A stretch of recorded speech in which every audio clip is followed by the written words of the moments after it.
Hello friends, I welcome you all to our YouTube channel Adapt, Learn and Grow Together. In this session, we will discuss and learn how TAT calculations can be done in Excel using predefined functions. We will be solving the mentioned business queries to have a better understanding and hands-on experience for TAT calculations. Before we move ahead to solve the given business queries, let us solve this example first. Here, we want to calculate the car manufacturing TAT. It is given to us that the TAT should only be in days and manufacturing plant is operational 24/7. Let us see how we can calculate the TAT using the network days function. For calculating the TAT, we have the start date of the process and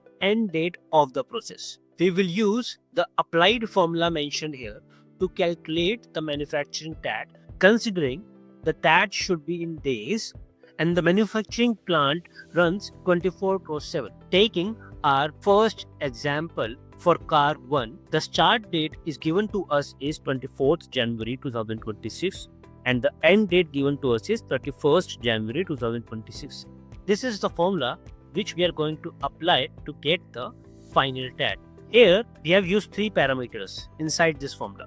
One is start date, second one is end date. Both of them are mandatory parameters. Third parameter which we have passed is for weekends, but since we are given that the factory runs 24/7, so we will pass inside the weekend argument the value as 7 times 0 inside double quotes. This makes sure that all the days are considered as working days. Let us now see the output which we have got after applying the formula mentioned here. For car 1, the manufacturing TAT is coming out to be 8 days. Let us quickly verify this output using system calendar. Moving to the month of Jan, starting from 24th and counting the days till 31st, we can see that it is giving us an output of 8 working days, which gets reflected here as well.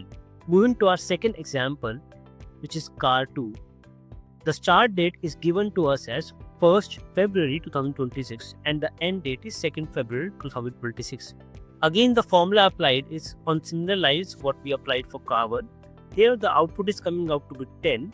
Let us verify the output by taking the help of system calendar starting from 1st Feb till 10th Feb. So counting these values from 1st to 10 will give us an output of 10 working days, and hence it matches with the output that we received using the formula mentioned here.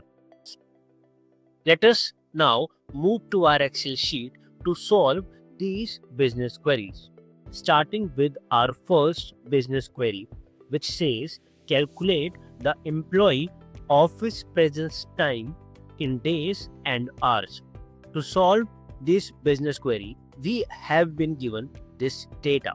This data captures the check-in date time and checkout date time for a given employee. The data captured here is of Mr. Ram, and the check-in date time and the checkout date time are captured for the last 3 days of January 2026. So we can say that we have the check-in date time and checkout date time for 29th, 30th and 31st. Now let us understand this with the help of an example. Here we will be covering the data present in row number 3. So here the check-in time is 30th January 2026 9 am and the checkout date time is 30th January 2026 at 4:30 pm. To get the number of days or the fraction of day spent in the office,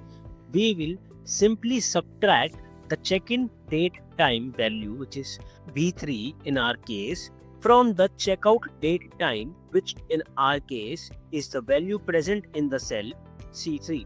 The output that we get here is a fraction of day that was spent by Mr. Ram in the office on 30th January 2026.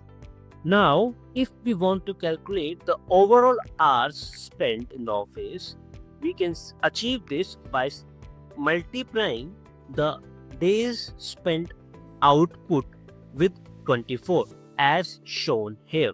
The output that we are getting is 7.5 hours, which means that on 30th January 2026, Mr. Ram spent 7.5 hours in the office. Now, to verify the output that we have received, which is 7.5 hours, let us calculate the overall hours spent manually. So, starting from the check-in date time, which is 30th January 2026 at 9 a.m., let us count the number of hours between 9 a.m. and 4:30 p.m. first. Starting from 9, if we count, we will get an output of 7 hours. So, from 9 a.m. till 4 p.m., it is 7 hours.